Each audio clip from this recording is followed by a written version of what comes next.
Good morning and welcome to your Farm and Home Show. My name is Joanna and this morning we're visiting with Kristin Hildabrand. She's the Warren County Extension Agent for Horticulture. Well, Kristin, we're going to talk about asparagus. It's the very first vegetable that does come into season here in Kentucky. So generally for us, because it likes the cooler weather of Kentucky, so it likes about 50 to 65 degrees, it's going to come in about April all the way into May. And of course that depends on the environment and how it's going to be able to respond to the soil temperatures and things like that.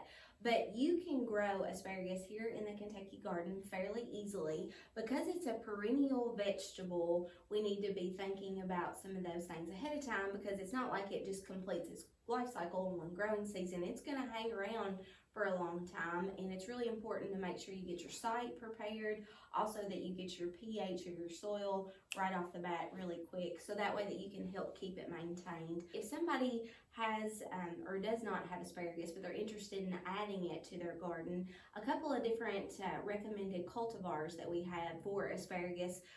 Asparagus is actually dioecious, so it has a separate female plant and it has a separate male plant. So the female is going to have the red berries, the male is not going to have any kind of berry production at all. So the ones that we generally recommend are the all-male hybrid cultivars. So those are going to perform the best. They're better about fighting off disease.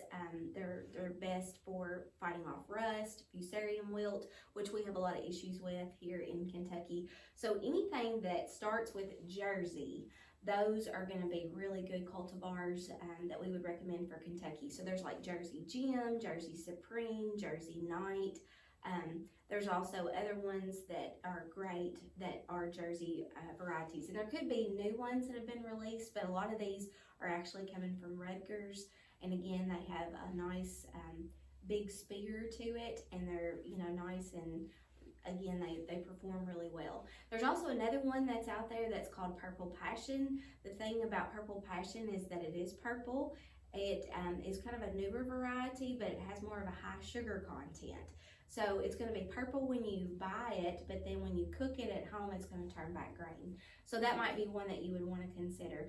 But with any of these that we do recommend, you would want to make sure that you purchase those crayons from a reputable nursery. You want to make sure that they are certified. So if you have any questions on where to buy those, you can give us a call here at the extension office and we can provide those for you. But you do want to make sure that they're certified disease-free from a reputable nursery, so that way you get a good start, especially with those asparagus plants. It's spring. I'm ready to get outside. I see at the department store they have asparagus in a box and I want to buy it and try it. Yes. And so, it's just usually better. And I've tried those. I actually had the purple variety as well. Mm-hmm. Sometimes those aren't as vigorous and they don't last as long. So if you're going to put all the time and effort into it, really look for those Jersey varieties. Yes, they will really pay off in the long run. The other thing with growing asparagus is the site selection. So we want to make sure that you locate this in an area of your garden. If you have an area of your garden that you've got multiple vegetables that you have, you might want to look towards the north side. They do say a north-south orientation generally works better. And then the north side will also not give as much shading to other vegetables as you go along. I think asparagus really does well if it's planted in a raised bed type situation, because again, it's a perennial vegetable. You don't have to worry about, cultivation around it so much. And you don't want to disturb the root system. So it's almost like if you can kind of treat it in an area like that, I think it works well. Full sun, well drained, if you plan on actually growing it in the ground, if you don't look to that, because we do plant these as crayons here in Kentucky, and if you can get a hold of 1-year-old crayons, that's going to help you kind of get a little bit, earlier into your harvest window, as if you were starting with brand new. But those crayons, they kind of look a little funny when you first put them out. I kind of call them like little octopuses, because the crayon part's at the top, and then you've got all these feeder roots, and then all the rhizomes coming off of it too. So the ideal pH is 6.6. So if you can come to our office, if you're in another county, you can go to your local office. But if you can ask us how to do a soil test, you're going to really be on the fast track, on a successful track to growing your asparagus.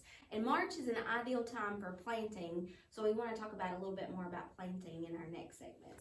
Thanks for watching and have a great day.